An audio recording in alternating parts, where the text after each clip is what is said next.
वचन, सत्य वचन, अमर वचन, जीवित वचन, दिव्य वचन, सत्य वचन, अमर वचन, जीवित वचन। साई दा बामा बनी दा बामा बगरे रे सा नी रे सा नी रे सा नी रे सा नी रे सा। दिव्य वचन, सत्य वचन, अमर वचन, जीवित वचन, दिव्य वचन, दिव्य वचन।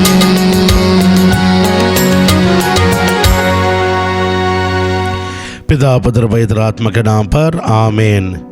प्रेमी पिता परमेश्वर, हम आज इस प्रार्थना सभा के माध्यम से प्रभु जितने लोग भी तेरे वचनों को सुन रहे प्रभु, उनके अंदर में विश्वास को जगाइए प्रभु, उनके अंदर में विश्वास का बीज को बोइए प्रभु तेरे वचनों के द्वारा।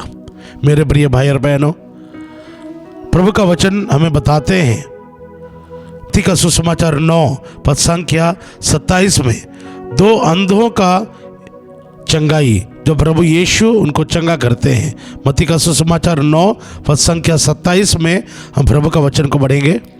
ईसा वहाँ से आगे बढ़े और दो अंधे या पुकारते हुए उनके पीछे हो लिए, दाऊद के पुत्र हम पर दया कीजिए।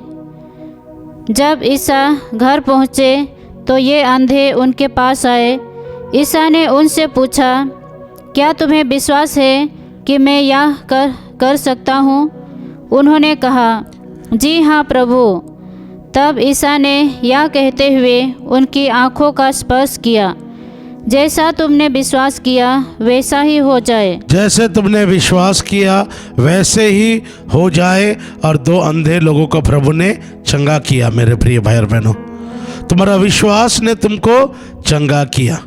अगर हम यीशु में विश्वास करते हैं, जिसके लिए कुछ भी असंभव नहीं है, हम अपने जीवन में बड़े बड़े चिन्ह और चमत्कार देख पाएंगे।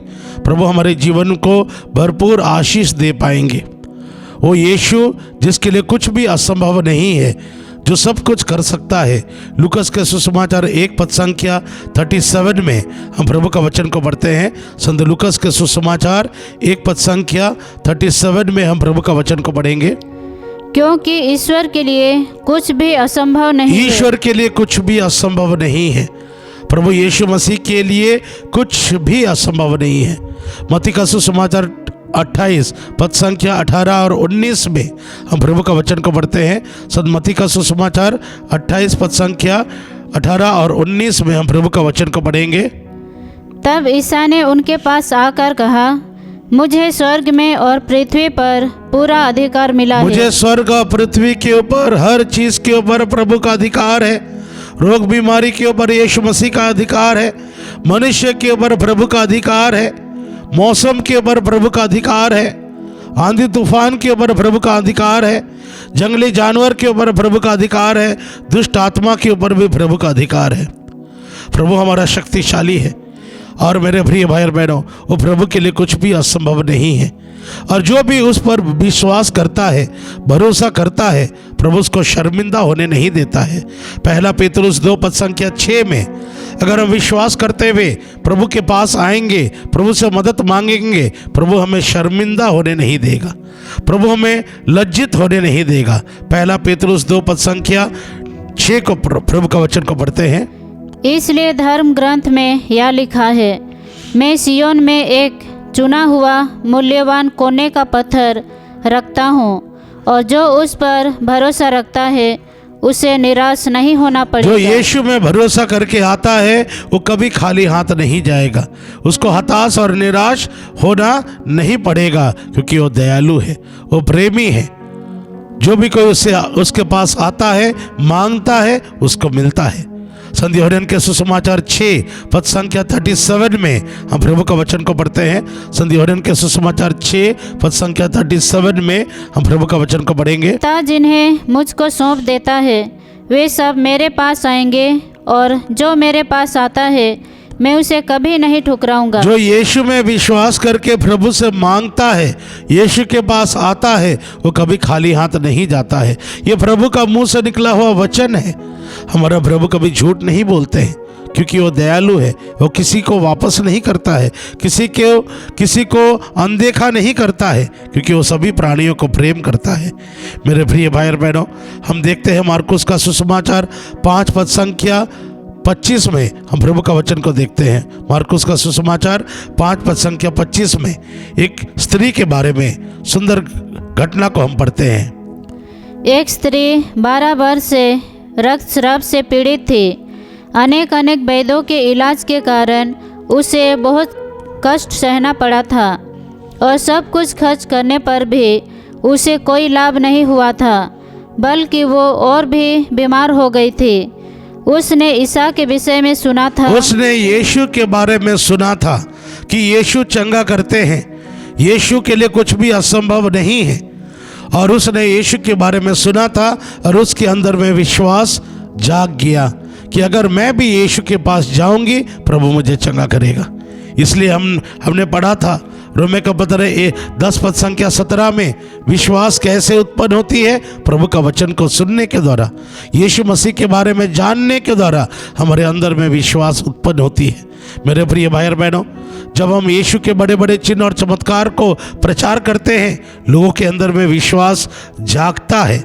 और उस प्रार्थना सभा में हमने बड़े बड़े चमत्कार देखे हैं, बड़े बड़े चंगाइयों को देखे हैं मेरे प्रिय भाई और बहनों। इसीलिए जब भी हम प्रचार करते हैं यीशु मसीह के बड़े बड़े कार्यों को, चंगाइयों को हम प्रचार करते हैं, गवाहियों को प्रचार करते हैं जो प्रभु ने लोगों के जीवन में किया है, और लोगों के जीवन में विश्वास जाग उठता है यीशु मसीह के प्रति। और जब विश्वास जागता है, उनके जीवन में प्रभु कार्य करने लगते हैं मेरे प्रिय भाई और बहनों। और इसीलिए विश्वास होना बहुत ज़रूरी है। एक बहन आई थी हमारे आश्रम में, उसके पेट में ट्यूमर हो गया था और डॉक्टर ने कहा तुम नीचे मत बैठना, कुर्सी में बैठना, क्योंकि ट्यूमर का फटने का चांसेस है और आप एक दिन आइए, उसका हम ऑपरेशन करवा के ट्यूमर को निकाल देंगे। और डॉक्टर ने उनको मना किया था कि तुम कुर्सी पर बैठना, ज़मीन पर मत बैठना। किसी ने उसको कहा अब चले जाइए आश्रम में, वहाँ पे यीशु मसीह के प्रार्थना सभा में भाग लीजिए, यीशु मसीह के प्रार्थना सभा में भाग लीजिए, यीशु में विश्वास करके जाइए, ज़रूर प्रभु आपको चंगा करेंगे, आप खाली हाथ नहीं आओगे। ये बहन पूरी तरह से विश्वास करके आई प्रार्थना सभा में और प्रभु का वचन सुनने के लिए वो ज़मीन पर बैठ गई। उसने अपने मन में सोचा होगा मैं प्रभु के जगह पर आई हूँ, प्रभु संभालेगा, प्रभु देखभाल करेगा, वो मुझे मेरे बर्बादी नहीं करेगा और ज़रूर मैं चंगा होकर जाऊंगी। और वो ज़मीन पे बैठ गया था। पूरे दिन भर का प्रोग्राम में ज़मीन में बैठ के वचन सुन रही थी। पेट इतना बड़ा ट्यूमर से फूला हुआ था। जब उन्होंने वचन को सुना, उसको पछतावा हुआ, पाप स्वीकार के लिए वो चले गए। सुंदर तरीका से उसने पाप स्वीकार किया और अंत में चंगाई प्रार्थना में भाग लिया। मेरे प्रिय भाई और बहनों, उसी दिन मेरे प्रिय जैसे प्रोग्राम खत्म हुआ, प्रभु ने उसके ट्यूमर को पेट से गायब कर दिया। उस बहन को चंगाई मिला। वो वापस डॉक्टर के पास गई और डॉक्टर ने उसको आमने सामने देखकर हैरान हो गया। जिसके पेट फूला हुआ था, जिसमें ट्यूमर था, मेरे प्रिय भाई और बहनों, उसका पेट एक नॉर्मल पेट हो गया। डॉक्टर ने जो कुछ अल्ट्रासाउंड या सोनोग्राफी जो कुछ करना था डॉक्टर ने किया और डॉक्टर हैरान हो गया कि तुम्हारा ट्यूमर अभी नहीं है, तुमको चंगाई, तुम कौन सा मेडिसिन खा रही थी। मेरे प्रिय भाई और बहनों, ये बहन को प्रभु ने संपूर्ण रूप से चंगा कर दिया। जो भी विश्वास करके आता है वो कभी खाली हाथ नहीं जाता है। प्रभु ने कहा है तुम्हारा विश्वास एक राई की दाना की तरह क्यों ना हो, प्रभु उसके द्वारा भी कार्य करते हैं, उसके द्वारा भी प्रभु आपको खाली हाथ नहीं भेजेंगे। मेरे प्रिय भाई और बहनों, ये है हमारा प्रभु यीशु जो मनुष्य के इतना प्रेम करते हैं। वो किसी को खाली हाथ नहीं भेजते हैं। जिस प्रभु ने मनुष्य की सृष्टि किया है वो प्रभु आज भी तुम्हारे पास है।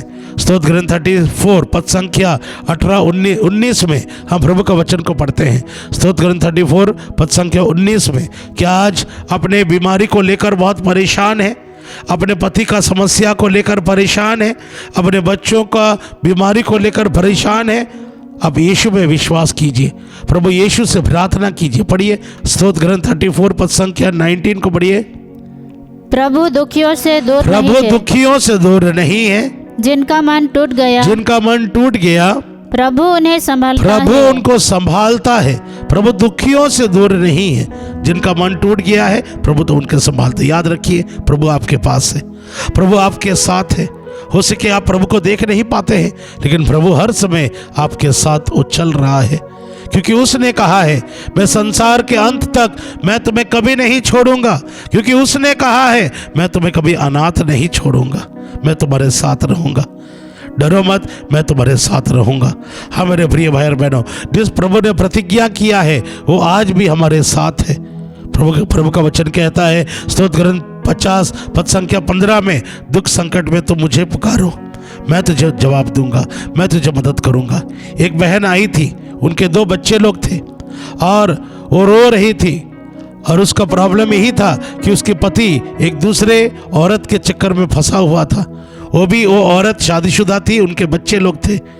ये उसके हस्बैंड एक ड्राइवर था और वो कई दिनों से घर वापस नहीं आ रहा था, उसके घर में रहता था। और जब पकड़ा गया परिवार में लड़ाई झगड़ा शुरू हो गया। उसने कहा मैं आपको छोड़ दूंगा, लेकिन मैं उस औरत से अलग नहीं हो पाऊंगा।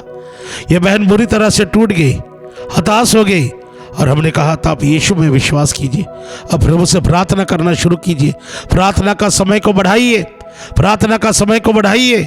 लूकस के सुसमाचार 18 पद संख्या 6, 7, 8 में लिखा है जो दिन और रात प्रभु की दुहाई देते हैं प्रभु उनकी सुनवाई करता है। अब प्रार्थना का समय बढ़ाइए और दिन और रात प्रभु से प्रार्थना कीजिए। मेरे प्रिय भाई और बहनों, 1 साल के अंदर में जिस औरत के चक्कर में उसका हस्बैंड फंसा हुआ था, दोनों के बीच में लड़ाई झगड़ा हो गया, दोनों के बीच में लड़ाई झगड़ा हो गया। और इतनी बुरी तरह से उनका लड़ाई झगड़ा हुआ, उस औरत ने उस आदमी को घर से निकाल दिया, और आदमी रोते रोते अपने परिवार, अपने पत्नी के पास वापस आया, रोते रोते अपने पत्नी से माफ़ी मांगा। हाँ मेरे प्रिय भाई और बहनों, विश्वास करने वालों के लिए कुछ भी असंभव नहीं है। प्रेरित पुस्तक 16 पद संख्या 31, आप प्रभु यीशु मसीह में विश्वास करो, तुम और तुम्हारे परिवार को प्रभु मुक्ति प्रदान करेगा। जो प्रभु ने आपको शादी संस्कार के द्वारा आपको जोड़ा है, वो आपका परिवार को बचाएगा, वो आपके बच्चों को बचाएगा। अगर आपके बच्चे आज गलत रास्ते में जी रहे हैं, चिंता ना करें, प्रभु से प्रार्थना करें। ईसाया 43 पद संख्या 24 और 25 में प्रभु का वचन कहता है मैं तुम्हारे शत्रु से लड़ूंगा और तुम्हारे बच्चों को छुड़ाऊंगा। हाँ मेरे प्रिय भाई और बहनों, प्रभु के लिए कुछ भी असंभव नहीं है, प्रभु के लिए कुछ भी असंभव नहीं है। एक पति पत्नी आए थे, स्तोत्र ग्रंथ 113 पद संख्या 9, एक पति पत्नी आए थे जो 14 साल से निसंतान थे, उनको संतान नहीं मिल रहा था। जब वे प्रभु के वचन को सुनने के लिए आए, मेरे प्रिय भाई और बहनों, पति को बहुत पश्चाताप मिला, पति को बहुत पश्चाताप मिला। स्तोत्र ग्रंथ 113 पद संख्या 9 में हम प्रभु का वचन को पढ़ते हैं। वो धूल में से दीन को और कूड़े पर से दरिद्र को ऊपर उठाता है। वो उन्हें शासकों के साथ बैठाता है, अपनी प्रजा के शासकों के 9 को बढ़ो। वो बांधिया को आनंद प्रदान कर, वो बांधिया को आनंद प्रदान करता है, उसे पुत्रवती माता के रूप में, उसको पुत्रवती माता के रूप में घर में बसाता घर है। में बसाता है। मेरे प्रिय भाई और बहनों, वो बांझ को पुत्रवती रूप में माता बनाकर उनको घर में बसाता है। ये प्रभु का प्रतिज्ञा है। 14 साल से ये पति पत्नी दंपति निसंतान थे। जब वे प्रभु का वचन सुनने के लिए आए, पति को बहुत पछतावा हुआ, उसको अपने गलती का एहसास हो गया। उसने क्या किया था, अपने छोटे भाई का जमीन को वापस नहीं कर रहा था, अपने छोटे भाई का जमीन को उसने कब्जा किया था और उसी में खेती बाड़ी कर रहा था, उसको वापस नहीं दे रहा था, जिसके कारण इनके जीवन में 14 साल तक प्रभु ने संतान को बंद कर दिया था। मेरे प्रिय भाई और बहनों, जब वो प्रभु का वचन को सुना और उसको पश्चाताप मिला, वो पाप स्वीकार किया, अपने भाई से जाकर माफ़ी मांगा, वो ज़मीन को वापस कर दिया, और 14 साल के बाद उस पति पत्नी को प्रभु ने एक बेटी का आशीष दिया। आज उनका एक छोटी सी बेटी हुआ है। हाँ मेरे प्रिय भाई और बहनों, ये प्रभु का प्रेम और दया है। हम पढ़ते हैं प्रभु का वचन में, हम पढ़ते हैं याकूब 1 पद संख्या 19 में हम प्रभु का वचन को पढ़ते हैं। प्रिय भाइयों, आप यह अच्छी तरह समझ लें, प्रत्येक व्यक्ति सुनने के लिए तत्पर रहे। इसलिए प्रभु का वचन कहते हैं ध्यान से प्रभु के वचनों को सुनो, प्रभु का वचन को सुनने से मेरे प्रिय भाई और बहनों हमारे जीवन में विश्वास उत्पन्न होती है।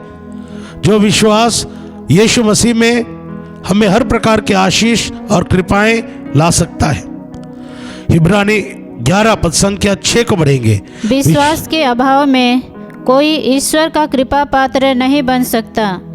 जो ईश्वर के निकट पहुंचना चाहता है उसे विश्वास करना है कि ईश्वर है और वो उन लोगों का कल्याण करता है जो उसकी खोज में लगे रहते हैं। प्रभु उन सबों का कल्याण करता है जो उस पर भरोसा करते हैं। प्रभु उन सबों का कल्याण करता है जो उसके ऊपर विश्वास करते हैं। मेरे प्रिय भाई और बहनों, आज हम प्रभु के ऊपर भरोसा करते हुए हम प्रभु से कुछ भी मांगेंगे, प्रभु हमें देंगे, क्योंकि उसने कहा है मांगोगे तो तुम्हें दिया जाएगा, मांगोगे तो तुम्हें दिया जाएगा। और वो प्रभु कभी झूठ नहीं कहते हैं। गणाना ग्रंथ 23 पद संख्या 19 में प्रभु का वचन कहता है, ईश्वर मनुष्य नहीं है, वो मनुष्य का संतान नहीं है, वो झूठ नहीं कहता है। ईश्वर जो सत्य प्रतिज्ञा है, जो उसने वादा किया है वो पूरा करते हैं। मेरे प्रिय भाई और बहनों, वो पूरा करता है। और इसीलिए हम प्रभु के ऊपर भरोसा करते जाएं। हर समस्या, हर दुख तकलीफ में हम प्रभु के ऊपर भरोसा करें। जो प्रभु के लिए कुछ भी असंभव नहीं है। जिसने स्वर्ग और पृथ्वी को बनाया है वो हर चीज के ऊपर अधिकार उसका है। एक बार एक बहन को लाया गया था जिनको सांप ने काटा था, और हम सब जानते हैं सांप के काटने से अनेक लोग मर जाते हैं। इस बहन को सांप काट दिया था। वे लोग प्रभु को नहीं जानते थे। वे लोग तंत्र मंत्र का सहारा लिए और धीरे धीरे ये सीरियस होते गई। उसके शरीर काला काला पड़ते गया और गांव वाले उसको लेकर आ गए हमारे आश्रम। एक भाई जो यीशु में विश्वास करते थे, उन्होंने कहा चलो इसको आश्रम लेकर जाएंगे, और वे लोग वेदी के सामने उस बहन को रख दिया और सारे गांव वाले मिलके, परिवार के साथ मिलके वे यीशु से प्रार्थना करने लगे, रो रो के प्रार्थना करने लगे। मेरे प्रिय भाई और बहनों, ये 20 साल के सुसमाचार प्रचार के सेवा कार्य में मैंने यीशु मसीह का एक सबसे बड़ा कमजोरी को देखा है, और वो कमजोरी यह है, वो किसी को रोते हुए नहीं देख सकता है। वो किसी को रोते हुए नहीं देख सकता है। ये सारे परिवार के लोग आकर वेदी के आसपास रोने लगे कि हमारे इस बहन को आप चंगा कर दीजिए प्रभु यीशु। और मेरे प्रिय भाई और बहनों, आधा घंटा के अंदर में उस बहन का चेहरा चमकने लगा, जो शरीर काला पड़ने लगा वो सफ़ेद हो गया, और वो बहन उठ के बैठ गई और बातचीत करने लगी। प्रज्ञा ग्रंथ 16 पद संख्या 10 में हम प्रभु का वचन को पढ़ते हैं। विजडम 16 पद संख्या 10 पढ़ेंगे। किंतु विषैली सांपों के दांत भी, किंतु जहर से भरा हुआ सांप भी तेरी प्रजा पर विजय नहीं हुए, तेरे बच्चों के ऊपर विजय नहीं हुई, क्योंकि तेरी दया ने आकर, तेरी प्रेम और दया ने आकर उसे चंगा किया। उनको चंगा कर दिया। प्रभु ने ये परिवार पे ऊपर दया किया। उनके आंसुओं को प्रभु ने देखा, किस तरह विश्वास करते हुए वो आंसू बहाते हुए प्रार्थना कर रहे थे, और मेरे प्रिय भाई और बहनों, प्रभु ने उनको चंगा कर दिया। आज तक कोई सांप के जहर से कोई बचता नहीं है, लेकिन प्रभु के लिए कुछ भी असंभव नहीं है। ईश्वर के लिए कुछ भी असंभव नहीं है। मेरे प्रिय भाई और बहनों, वो बहन आज भी जिंदा है।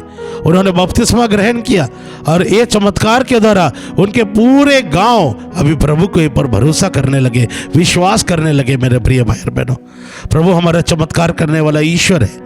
स्तोत्र ग्रंथ 65 पद संख्या 3 में प्रभु का वचन कहता है, सभी मनुष्य तेरे पास आएंगे क्योंकि तू प्रार्थना का जवाब देता है। हमारा ईश्वर प्रार्थनाओं को सुनने वाला, प्रार्थनाओं का जवाब देने वाला प्रभु है। स्तोत्र ग्रंथ 65 पद संख्या 3 में पढ़ेंगे।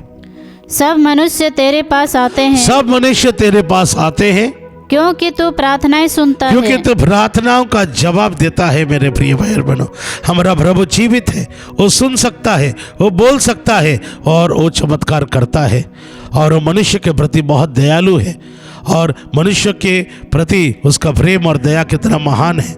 स्तोत्र ग्रंथ 145 पद संख्या 8 में हम प्रभु का वचन को पढ़ते हैं। स्तोत्र ग्रंथ 145 पद संख्या 8 में हम प्रभु का वचन को पढ़ेंगे। प्रभु दया और अनुकंपा से परिपूर्ण प्रभु है, दया और अनुकंपा से परिपूर्ण है, वो सहनशील और अत्यंत प्रेम वो सहनशील और अत्यंत प्रेम में है। उसका प्रेम और दया लोगों को चंगा करता है। मत्ती का सुसमाचार 9 पद संख्या 35, मत्ती का सुसमाचार 9 पद संख्या 35 में वो मनुष्य के जीवन को देखकर प्रेम और दया से भर जाता है। मनुष्य के कष्ट और तकलीफ को देखकर वो प्रेम और दया से भर जाता है। मेरे प्रिय भाई और बहनों, मत्ती का सुसमाचार 9 पद संख्या 35 को पढ़िए। ईसा सभागृह में शिक्षा देते, राज्य के सुसमाचार का प्रचार करते, हर तरह की बीमारी और दुर्बलता दूर करते हुए सब नगरों और गांव में घूमते थे। लोगों को देखकर ईसा को उन पर तरस आया। लोगों को किस अवस्था में प्रभु ने देखा है? वे हताश और निराश होकर पड़े हुए थे। पढ़ो। क्योंकि वे बिना चरवाहे के भेड़ों की तरह थके मंदे पड़े हुए थे। वे थके मंदे और पड़े हुए थे। उनको कोई रास्ता दिखाने वाला कोई नहीं था, उनको मदद करने वाला कोई नहीं था, उनको रास्ता नहीं मिल रहा था। प्रभु ने उनका दुख और दर्द को देखकर प्रभु के दिल में दया आ गया। ये है हमारा प्रभु का प्रेम, टूटे हुए पड़े हुए लोगों पर दया करता है। हाँ मेरे प्रिय भाई और बहनों, क्या आज आपका परिवार टूटा हुआ है? क्या आप बेरोजगारी के कारण आज बेइज्जत हो रहे हैं? निसंतानपन के कारण लोग आज तुम्हें नाना प्रकार के बातें कह रहे हैं तुम्हारा निसंतानपन को लेकर? क्या तुम्हारे जीवन में आज कोई रिश्ते नहीं आ रहे हैं क्योंकि तुम सुंदर नहीं हो? मेरे प्रिय भाई और बहनों, प्रभु ने जो कुछ बनाया है अच्छा बनाया है। प्रभु आपके साथ है, प्रभु आपको मदद करेंगे। अब प्रभु में विश्वास करना शुरू कीजिए, अपने आंखों को उठाइए और प्रभु के ऊपर दृष्टि लगाइए। स्तोत्रगान 34 पद संख्या 6 कहते हैं, प्रभु की ओर दृष्टि लगाओ, तुम आनंदित हो जाओगे, तुम कभी दुखी नहीं होगे। मत्ती का सुसमाचार 14 पद संख्या 14 और 13 में प्रभु का वचन ने कहता है, प्रभु ने विशाल जनसंख्या को देखा और उनके ऊपर दया आ गया। टूटे हुए पड़े हुए लोग सब यीशु के पीछे आते गए। प्रभु उनका दुख और दर्द को देखकर उनके प्रति दया और तरस खाने लगा। ये है हमारा प्रभु का प्रेम। आइए मेरे प्रिय भाई और बहनों, उस सर्वशक्तिमान ईश्वर जो प्रेमी है, दयालु है, हम उसके ऊपर भरोसा करें। वो हमें प्यार करता है, वो हमें मदद करना चाहते हैं। अपनी आंखें बंद करें। प्रेमी पिता परमेश्वर, आज तेरे वचनों के द्वारा जितने लोग भी आज तेरे वचनों को सुन रहे हैं प्रभु, उनके जीवन में आप विश्वास का बीज को बोइए प्रभु। वो कृपा और अनुग्रह दे प्रभु यीशु, ताकि वे लोग हर परिस्थिति में आपके ऊपर भरोसा कर सके। आपने मुर्दा को जिंदा किया, अंधों को चंगा किया प्रभु, लंगड़ों को चंगा किया प्रभु। तेरे लिए कुछ भी असंभव नहीं है प्रभु यीशु। इस पर ये विश्वास करें और प्रभु आप इनके लिए कृपा दीजिए, ताकि वे आपके ऊपर भरोसा करते हुए आपके करीब आकर आपसे मांगे। प्रार्थना करते हैं यीशु के नाम पर, आमीन। आमीन।